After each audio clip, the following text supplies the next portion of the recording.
क्या कुछ लोग ये योजनाबद्ध तरीके से लगे हुए थे कि ये कहानी मॉनसून सत्र के पहले ही फोड़नी है ताकि देश में एक नया माहौल बनाया जाए? मैं कुछ सवाल खड़े करना चाहता हूं। एक संस्था का नाम आया है वायर। मैं किसी की आलोचना नहीं करता, वो है अपनी जगह पर, लेकिन क्या है सच्चाई नहीं कि उनके द्वारा बहुत सी कहानियां गलत पाई गई? एक जज को लेकर कहानी बनाई गई थी, आपको याद होगा, महाराष्ट्र के जज थे, उनकी डेथ को लेकर सुप्रीम कोर्ट ने भी उस पर टिप्पणी की, वो पूरी कहानी झूठी थी। 2 राउंड उस पर लिटिगेशन हुआ था। उनकी और सारी चीजें क्या है आपको मालूम है? एमनेस्टी क्या है?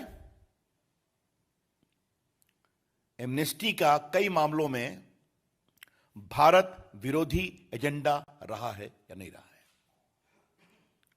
Can we deny that bodies like Amnesty had a declared anti India agenda in many ways? और जब उनसे एक सवाल पूछा गया, कृपया करके आपका इंडिया का फंडिंग पैटर्न क्या है फॉरेन का, बताइए, तो भारत से विड्रॉ कर गए वो। ये सच्चाई है कि नहीं है? कि जब उनसे कहा गया कि आपका जो भारत में फंडिंग है विदेश से आता है, कृपया करके उसकी कहानी आप कानून की प्रक्रियाओं के अनुसार बताइए, तो कहे we find it difficult to work in India. अब कुछ चीजों को समझना और जानना जरूरी है। इस पूरी कहानी में एक एविडेंस नहीं आया है जो भारत सरकार को इससे लिंक करता है या बीजेपी को इससे लिंक करता है। Not a shred of evidence has come that in this entire Pegasus story there is any linkage of the government or the Bharatiya Janata Party.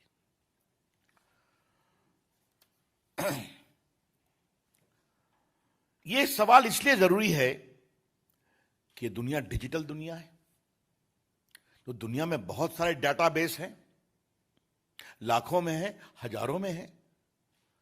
तो जब तक आप उस डाटा का कोई एविडेंस नहीं देंगे भारत से लिंक करते हुए, तो आप निष्कर्ष कैसे निकालेंगे? ये आरोप कैसे लगाएंगे आप? और उसमें आपको बता दें कि जिन लोगों ने स्टोरी को ब्रेक किया, उन्होंने स्वयं कहा है कि ये फोन नंबर का डाटा बेस में होना इस बात का संकेत नहीं है कि इसे हैक किया गया या इसके साथ कोई इंफेक्शन विद पेगासस किया गया। I repeat, those who have broken the story themselves did not claim that the presence of a particular number in the database does not confirm that infected with Pegasus. तो ये हो क्या रहा है? इन बातों को आज देश के सामने लाना बहुत जरूरी है। और फिर मैं कह रहा हूं, ये सारी कहानी मॉनसून सत्र के एक दिन पहले क्यों खोली गई? इसके पीछे का एजेंडा क्या है? इसमें अंतर्राष्ट्रीय संगठन, हाँ, और एक बात और है, वो एनएसओ जो पेगासस के मैन्युफैक्चरर हैं, उन्होंने साफ कहा है कि हमारे अधिकांश क्लाइंट वेस्टर्न कंट्रीज हैं। तो भारत को इसके माध्यम से टारगेट क्यों किया जा रहा है? इसके पीछे की कहानी क्या है? इस कहानी में ट्विस्ट क्या है? कुछ लोगों को लाया गया, उनके नाम फेंके गए। अब मुझे अनिल बलूनी जी बता रहे थे कि कांग्रेस पार्टी के पूर्व अध्यक्ष का भी नाम है। क्षमा करिएगा, मैं व्यंग्य में बोल रहा हूं, उनके तो सारी टिप्पणी रोज ही ट्वीट पे रहती है, वो देश में खुद ही ज्ञान देते रहते हैं, तो उसके लिए कोई अधिक जानने की जरूरत है क्या? अब एक बात हम आपसे और कहना चाहेंगे कि ये जो पूरे ये संस्थाएं, अंतर्राष्ट्रीय संस्थाएं, और भारत में उसको एक प्रकार से फोड़ने की कोशिश और ऐसे मर्यादा विहीन शब्दों की चर्चा।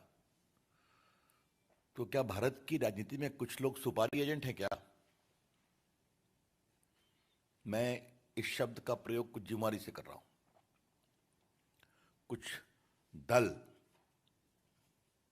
कुछ नेता, क्या ऐसी अंतर्राष्ट्रीय कॉन्स्पिरेसी होती है तो उसके सुपारी एजेंट बन जाते हैं? और ये कोई नई बात तो नहीं है। याद करिए आप, कभी भारत की विविधता पर चोट हो रहा है, कभी भारत की मीडिया फ्रीडम पर चोट हो रहा है, कभी भारत में मल्टीकल्चरलिज्म पर अटैक हो रहा है। ये चलता रहता है ना, आप देखते हैं।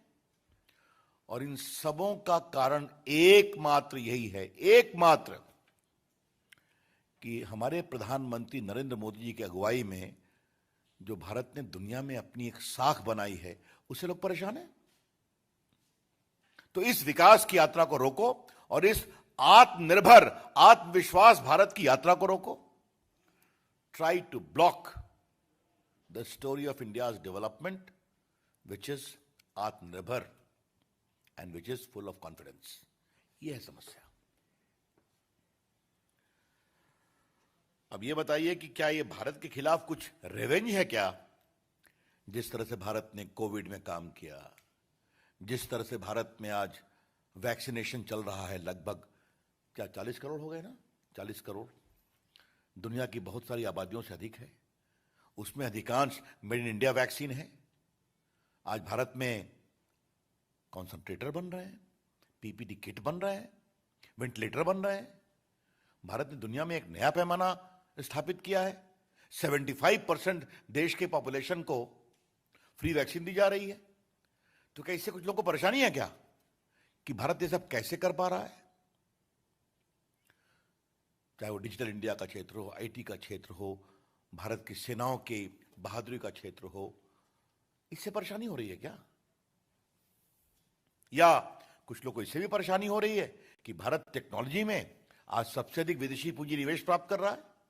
आपको मालूम होगा, दुनिया में highest FDI is coming into India. इससे परेशानी हो रही है क्या? ये हम जरूर जानना चाहेंगे। इसीलिए यह सवाल फिर रेलेवेंट होता है कि अगर 45 से अधिक देश पेगासस का उपयोग कर रहे हैं, जैसा कि एनओसी ने बताया है, तो सिर्फ भारत को ही टारगेट क्यों किया जा रहा है? जबकि कहा गया कि साहब हमारे यहां एक सिस्टम है। आज मंत्री जी ने बताया, वो सिस्टम यह है कि फोन को अगर टैप करना है या ट्रैक करना है तो टेलीग्राफ एक्ट के सेक्शन 5 में इस बात का प्रावधान है कि उसके लिए केंद्र के होम सेक्रेटरी या प्रदेश के होम सेक्रेटरी परमिशन देंगे। परमिशन रूल्स के मुताबिक, चाहे वो आईटी एक्ट हो, टेलीग्राफ एक्ट हो, एक निश्चित सीमा के लिए वो कार्रवाई चलेगी। उस कार्रवाई को एक रिव्यू कमेटी है जिसको कैबिनेट सेक्रेटरी हेड करते हैं, जिसमें IT, communication secretary, law secretary बैठते हैं। वो नहीं कंफर्म करेंगे, नहीं चलेगा। तो ये पूरी एक प्रक्रिया, और ये सिर्फ और सिर्फ राष्ट्रीय सुरक्षा, नेशनल सिक्योरिटी के अनुपालन में हो सकती है। इस पर सुप्रीम कोर्ट के कई फैसले हैं, कई प्रक्रिया है, आपने देखा होगा। मैं आपको बता दूं कि अभी इंटरनेट का विषय आया था तो सुप्रीम कोर्ट ने उस विषय की जांच की। इंटरनेट को जो रोका गया कुछ समय के लिए, क्यों रोका गया? क्योंकि टेररिज्म का एक नेशनल इंटरेस्ट था। तो भारत में एक मजबूत कानूनी ढांचा है ऐसा काम करने के लिए। There is a robust legal framework available in India when only national security phone tapping can be done.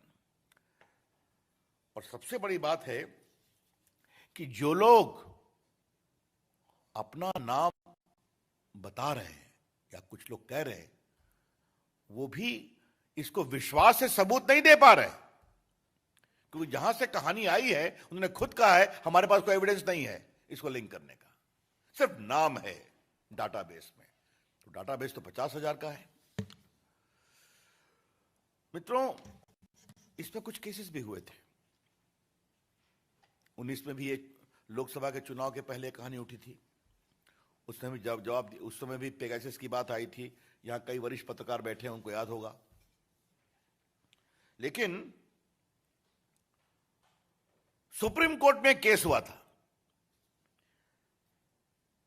जहां पर व्हाट्सएप के द्वारा यह स्पष्ट रूप से कहा गया कि व्हाट्सएप के सिस्टम को पेगासस से आप बग नहीं कर सकते, उससे डेटा आप हैक नहीं कर सकते।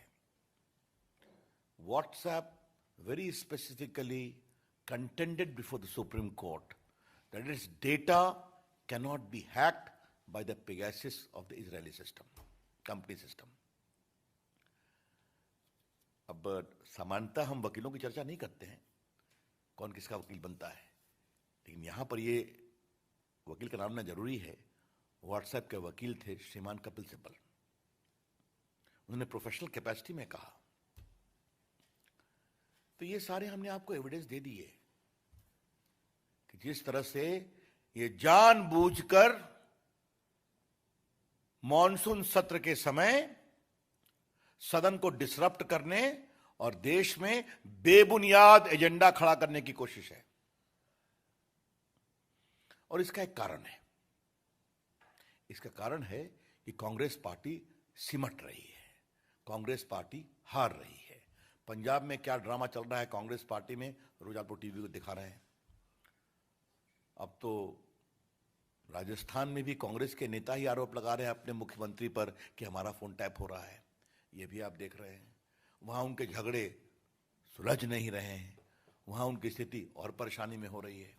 उत्तर प्रदेश में अभी जितने चुनाव हुए, कांग्रेस पार्टी का क्या हुआ स्थानीय निकाय के चुनाव में, उस पर चर्चा भी नहीं करने की जरूरत है। तो जब ये सब चला तो एक नया फ्रंट खोलो, यह है पूरी कहानी। तो इसकी हम जबरदस्त रूप से निंदा करते हैं। एक बात मुझे और कहनी है, और अंतिम बात मुझे यह है कि कई नई नई कहानियां आती हैं। अब मुझे बताया गया है कि कल कोई एक नया चैनल है जिस चैनल से कांग्रेस पार्टी को बहुत प्रेम है। ये सब हम आपको बताएंगे आस्ते आस्ते। हमको ये भी मालूम हुआ है कि उनके यहां करोड़ों का फंड विदेश से आता है, जिसमें कुछ चाइना के भी फंड हैं, और उनके द्वारा बहुत चीजें कैंपेन की जाती हैं। तो क्या ये सबको एक संदेहास्पद परिस्थिति है क्या? तो पिक्चर भी बाकी है दोस्त। हाँ, ये कहानी चलने दीजिए, जितनी कहानी आएगी हम बताएंगे। मित्रों, I think I have already explained everything. Open to questions. Yatin TV 18। Sir, आप पर और आपकी प्रेस कॉन्फ्रेंस पर कांग्रेस नेता रणदीप सुरजेवाला ने कमेंट किया, टारगेट किया है कि खिसियानी बिल्ली खंबा नोच रही है और आपको मंत्रिमंडल से हटा दिया है। तो आप इस तरह से अपनी जेब मिटा रहे हैं और इस तरह के आरोप लगा रहे हैं, और कहीं आपका ही फोन ना निकला है कि सुरजेवाला ने डायरेक्ट आपके ऊपर टारगेट किया। देखिए, ये मैं फिर कहूंगा, यहां मैं भाजपा के कार्यकर्ता के रूप में बात कर रहा हूं। अगर मेरे द्वारा दिए गए दलील और तर्क पर उनका यही उत्तर है तो मैं कहूंगा भगवान भला करे। Ravikant, news nation. Sir, Congress party इस मामले को संसद में उठा रही है। आपने कहा कि कोई ठोस सबूत नहीं है इस पूरे मामले में, बावजूद इसके जेपीसी की मांग की जा रही है कि इस पूरे मामले की जेपीसी से जांच होनी चाहिए। फिर मैं कह रहा हूं, बहस से क्यों भाग रहे हैं वो? आज तो सुबह से उन्होंने हाउस को डिसरप्ट किया ना। बहस करें, दूध का दूध पानी का पानी हो जाएगा। सरकार भी बोलती है, हम लोग भी बोलते हैं वहां पर। बहस से क्यों भाग रहे हैं? तो हर चीज में जेपीसी, पहले कुछ आधार बताएंगे आप। हमें भी कांग्रेस पार्टी से संसद में बहुत सवाल पूछने हैं। हाँ, आमोद राय, टीवी 9। सर, सुरजेवाला ने कहा है कि इसमें गृह मंत्री और गृह मंत्रालय का सीधा सीधा वास्ता बनता है, इसलिए उनको बने रहने का हक नहीं है, उनको इस्तीफा ले लेना चाहिए। प्रधानमंत्री की भी कहा। अब इस तरह की ये बिल्कुल बेबुनियाद तर्क है, हताशा भरा तर्क है। अभी तक वो कोई तर्कयुक्त दलील नहीं दे पाए। मैं आपसे एक सवाल पूछूं राय जी, जिस शब्दों का प्रयोग उन्होंने मेरी पार्टी के लिए किया है, ये क्या है? मैं इसको दोहराऊंगा नहीं। और हमारे पास भी कांग्रेस पार्टी के को बताने के लिए बहुत सारे शब्द हैं, लेकिन हम अपनी राजनीतिक मर्यादा का दुरुपयोग नहीं करेंगे, हम को तोड़ेंगे नहीं। Devendra Parashar, India TV. Sir, क्योंकि आप खुद आईटी मिनिस्टर भी हैं और बहुत स्पष्टवादी तरीके से सब कुछ कह रहे हैं, तो उसी अंदाज में जवाब भी जानना चाहेंगे, क्या आपकी पार्टी की सरकार पेगासस का इस्तेमाल करती है या नहीं?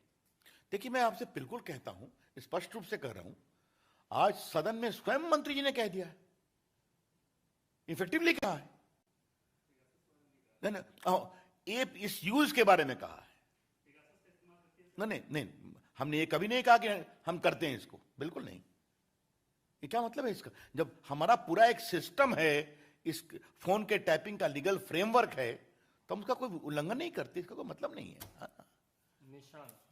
सर, कांग्रेस पार्टी ने जब हमने ये पूछा कि सदन में जब सरकार चर्चा चाहती है, तो कांग्रेस पार्टी ने ये कहा है कि अगर इस तरह की बात उठी है तो जांच हो जाए, अगर जासूसी का मामला है तो भी जांच हो जाए, और अगर किसी बाहर के देश के द्वारा जासूसी की गई है तो ये नेशनल सिक्योरिटी का इशू है, इसीलिए जारी होनी चाहिए। ऐसा है, मैं फिर कह रहा हूं, आपके आरोप में कोई वजन तो होना चाहिए। पहले बहस में तो आइए, बहस में आपकी हम तर्कों तो सुने कि आपके पास क्या प्रमाण है। सरकार ने जवाब दिया ही है ना। नीरज पांडे। सरकार ने स्पष्ट कहा है कि हमारा जो फोन को के बारे में जो हम सुपरवाइज करते हैं, उसका एक लीगल फ्रेमवर्क है, उसका हम पालन करते हैं। जब तक आप कुछ ऐसा नहीं बताएंगे कि इसका विरोध करके किया, और सबसे बड़ी बात है, जिस कंपनी का पेगासिस है उसने इसको डिनाई किया है। इसका यह उत्तर आपके लिए भी पर्याप्त है कि उस कंपनी ने डिफेमेशन की भी धमकी दी है कुछ लोगों के खिलाफ, ये भी देखा होगा आपने। हाँ,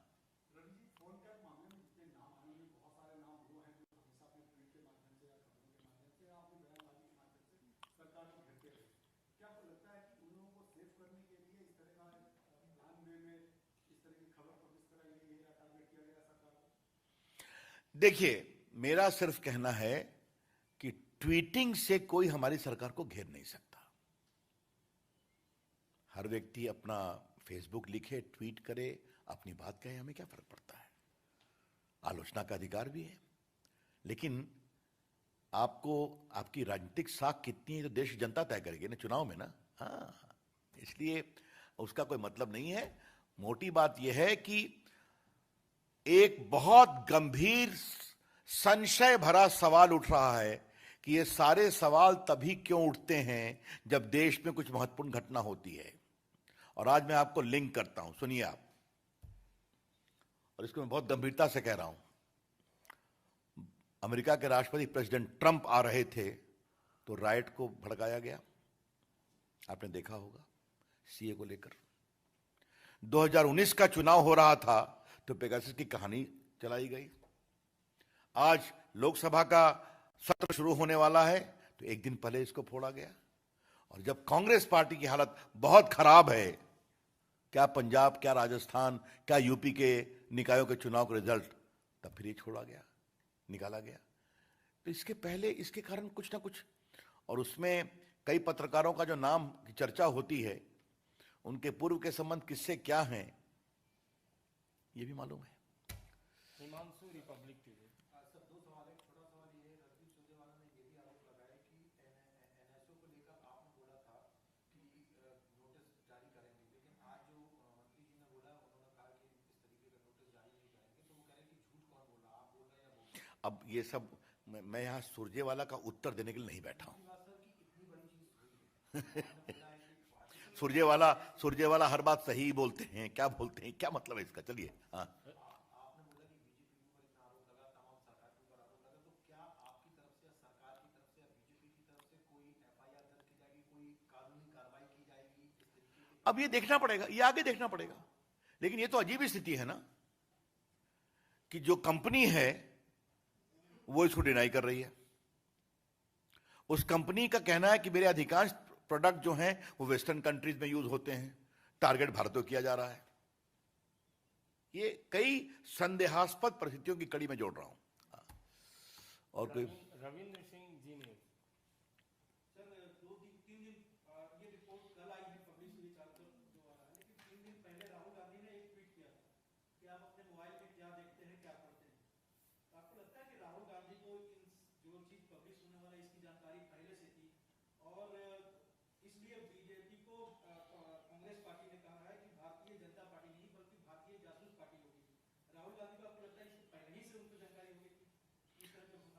आपके प्रश्न ने मुझे बहुत फूड फॉर थॉट दिया है। मैं सोचूंगा इस पर, हाँ सोचूंगा इस पर, कि उनको पहले से ही खबर हो जाती है कई चीज़ों की।